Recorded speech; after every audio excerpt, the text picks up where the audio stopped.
Next, I want to focus on the work which can be found. It's a feature-length film, and it can be found on the second disc, which is part of this great set, The Red Balloon and Other Stories, 5 films by Albert Lamorisse.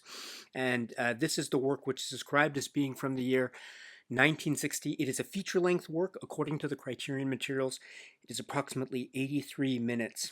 And this is a work which features André Gilles and Pascal Lamorisse and Maurice Baquet, and it is written and directed once again by Albert Lamorisse. And it is a work, and once again, please pardon me for my poor pronunciation. I hope you can forgive me. It is Le Voyage en Ballon, or as it's known in English, Stowaway in the Sky, which I understand is a slightly different rendition of the title in French, Le Voyage en Ballon, which is like a voyage in the balloon or by balloon. And that voyage or that trip or that adventure is in regards to the hot air balloon. And so what we have is another film about flight and the development of this technology by the grandfather character and his attempt and his endeavor to take this hot air balloon and go on a voyage. And but one thing that happens is that the grandson, the young boy, is able to, through certain events that happen quite early on in the film, is able to sneak aboard. And what then happens is the grandfather and the grandson together are going on these various voyages on the balloon. And that's the adventure. That's the story or the set of stories. It is very enthralling. And again, one of the great things about Albert Lamorisse's cinema is that it has this feeling of seeming to be, and I don't mean this in a condescending way, I mean this very, very positively. There's a feeling of a type of simplicity. Here we have the simplicity that could be said to be, in terms of the story structure, that being the grandfather and the grandson are together and they are on various voyages on this aboard this hot air balloon, seeing various vistas of the environment, the animals running wild in certain aspects, maybe the buildings or architecture of cosmopolitan areas, the way in which the balloon interacts with, say, articles of laundry, things of that sort, as well as certain moments of danger in terms of fire and conflagrations, explosions, and then aspects of the technology maybe running away with itself or running haywire, thus causing possible, say, risk or danger in terms of the adventurers themselves, and will they get out of the situation? And that leads to, I think, further type of enthralling and engagement on the part of the film in terms of our relationship between the spectator and that the film itself. So it's a wonderful film that has a sense of simplicity on the one hand, but you can tell that there is a real craft involved.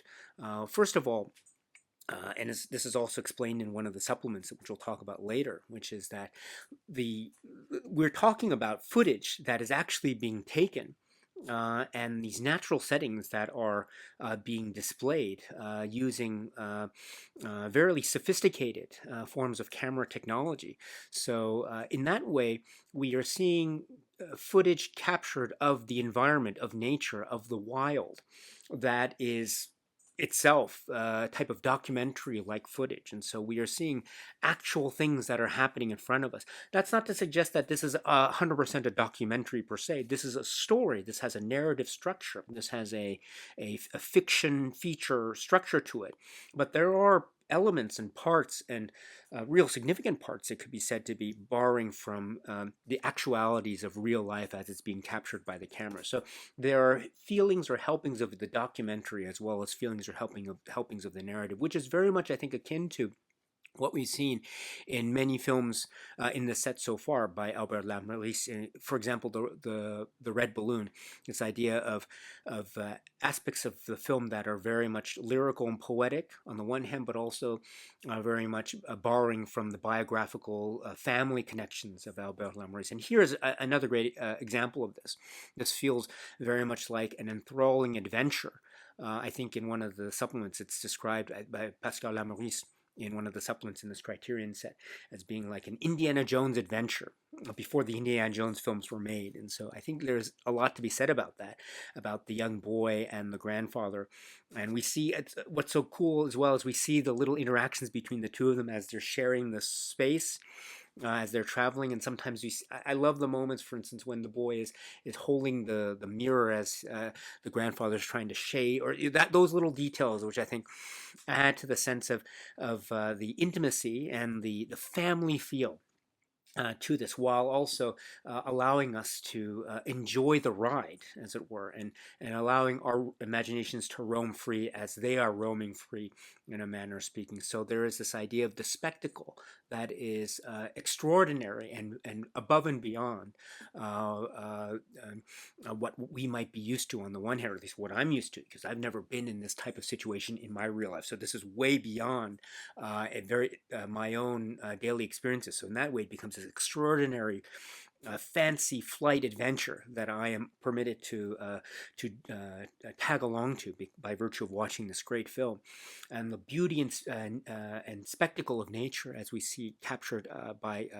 Albert Lamorisse and company, but also as I say, the thrill and the risk and the danger. Much like other Albert Lamorisse's works, this is a film that is not free, or that it is not hesitating to explore aspects of the dangerous.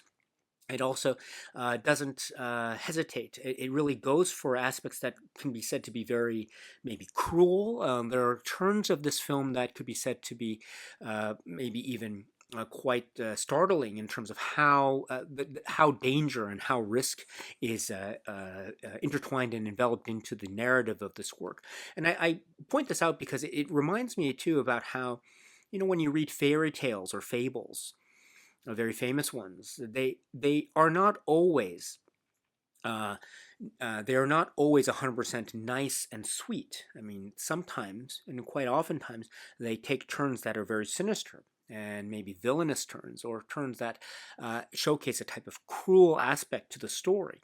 And so I think stories like Albert Lamorisse's films, I think, take those turns, but they do so in a way that serves the plot, serves the narrative, also allows for maybe a multilateral type of viewing of this film. I mean, one can look at it from the point of view of the awe and inspiration from maybe a wonderful, sort of inspiring, almost childlike perspective, but also there is the understanding that there is danger in the world, which I think is very much akin to the telling of a story a la a fairy tale. And I think in that way, Albert Lamorisse's works, such as Stowaway in the Sky, these are beautifully rendered fairy tales that have healthy doses of danger and maybe the slight edge of the cruel, as well as the inspirational and the imaginative and the liberating and the awe-inspiring and the beautiful.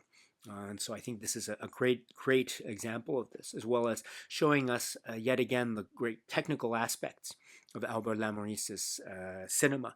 What I want to emphasize too is I love here this idea of a feature film aspect being used. Once again, in the other films that we've discussed so far, those other films, White Mane, Bim the Little Donkey, The Red Balloon, they were they were short films, or they weren't necessarily of the feature film length. Here we have a film that is 83 minutes or so. Excuse me, let me get the right number. Yes, 83 minutes according to the Criterion Collection materials. So we have a feature-length work, and it's well paced. It has a nice story. I mean, it sets it up really well in terms of the grandfather and the grandson and the technology, and presenting us from the very opening moments of the film what the technology is and how it works, and etc. So I love this setup, which again allows for this feeling of going on an adventure in a feature film type of way, while also allowing for the breadth and scope of Albert Lamorisse's cinema that we have seen thus far in shorter works such as Bim the Little Donkey and White Mane and The Red Balloon, and also now applied in this feature-length way. So there's a way in which this feels also like, or an understanding that Albert Lamorisse seems to be wanting to try new things while also relying on that magical quality of Albert Lamorisse's cinema. So there's a type of versatility also at work, which we see displayed. We've already seen it displayed in the great content of the earlier works. Now we see it not only in the perspective of the feature film format, but also in what we see in terms of, again, the reliance on documentary quality on the one hand, but also the feature film aspect on the other. So forging new frontiers while also maintaining a sense of continuity that we've seen thus far in the great cinema of Albert Lamorisse. What a beautiful and thrilling adventure film this is. This is the work which is Stowaway in the Sky.